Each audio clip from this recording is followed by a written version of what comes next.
ajaran Kristen itu membingungkan. Kalau diikuti bisa bikin pusing, sakit kepala katanya. Benarkah demikian? Salam, jumpa lagi bersama saya dalam Kristen Menjawab.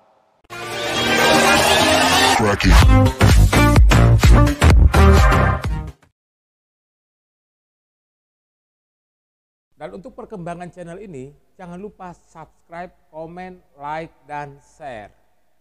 Terlebih dahulu kita menyaksikan tayangan video berikut ini. Yesus Kristus sudah ada, sudah eksis sebelum dilahirkan sebagai daging. Bingung nggak kira-kira? Yesus Kristus sudah eksis, sudah ada sebelum dilahirkan sebagai daging. Ia kekal, sudah ada sebelum dunia diciptakan.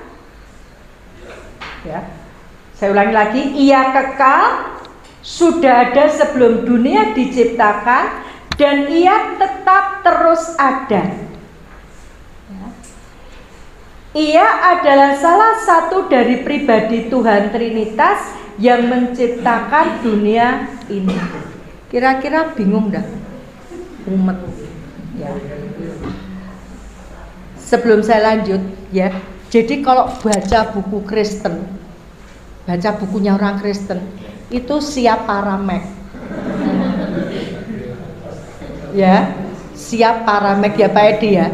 Karena apa? Bahasanya berputar-putar.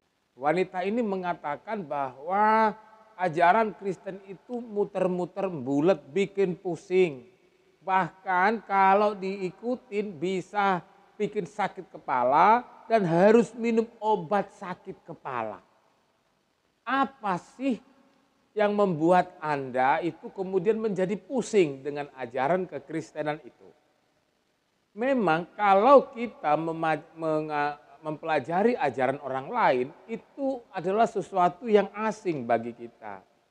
Berbeda misalnya kalau saya memahami ajaran saya dengan Anda memahami ajaran kami yang bukan orang Kristen. Sebaliknya juga sama, kalau saya misalnya memahami ajaran Anda yang adalah bukan agama saya, tentu juga tidak mudah bagi saya. Jadi apa yang Anda katakan itu akan membuat pusing dan harus minum obat sakit kepala, sebenarnya nggak sampai gitulah. Tapi gini deh, saya akan coba menjelaskan secara sederhana sehingga tidak mendatangkan pusing. Dan tidak perlulah tentunya minum obat sakit kepala yang Anda sebutkan tadi. Pernyataan Yesus Kristus itu sudah ada sebelum dia dilahirkan sebagai daging. Apa maksudnya ini? Maksud dari pernyataan Yesus Kristus sudah ada atau sudah eksis sebelum dilahirkan sebagai daging itu karena Yesus Kristus itu adalah kekal. Mengapa dia kekal? Karena dia adalah Allah. Kalau Allah itu kan tidak berawal dan tidak berakhir. Kalau dikatakan tidak berawal dan tidak berakhir berarti Allah itu akan selalu ada. Itulah maksudnya dia sudah ada sebelum lahir ke dunia ini. Bahwa sebelum Yesus itu turun atau Allah itu menjelma menjadi manusia, bahwa dia sudah ada sebelumnya. Kalau begitu, sebelum dia menjelma menjadi manusia, dia dalam wujud apa?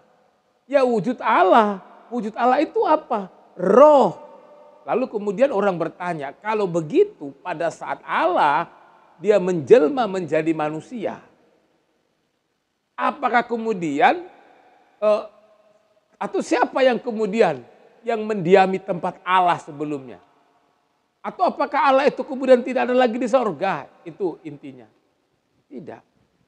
Karena apa? Karena ketika Allah menjelma menjadi manusia, apakah rohnya hilang? Tidak. Karena dalam tubuh itu ada roh. Jadi roh itu tidak bisa dibatasi oleh siapapun kecuali Allah sendiri yang membatasinya.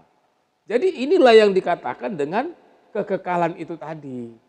Jadi sebenarnya itu sangat mudah sekali memahaminya. Tapi memang saya tidak menyalahkan Anda karena Anda tidak agama Kristen. Jadi ya memang agak sulit memahaminya. Tapi kalaupun misalnya Anda merasa sulit, nggak perlu minum obat sakit kepala itu. Bagus berdoa, minta pimpinan dari Allah supaya Tuhan Allah itu atau Tuhan Yesus memberikan hikmat atau memberikan inspirasi sehingga kita bisa memahaminya dengan baik. Tidak ada yang sulit untuk mengenal kebenaran. Apalagi dengan pimpinan Roh Allah itu sendiri, yaitu pribadi Rohul Kudus. Salam, Tuhan Yesus memberkati.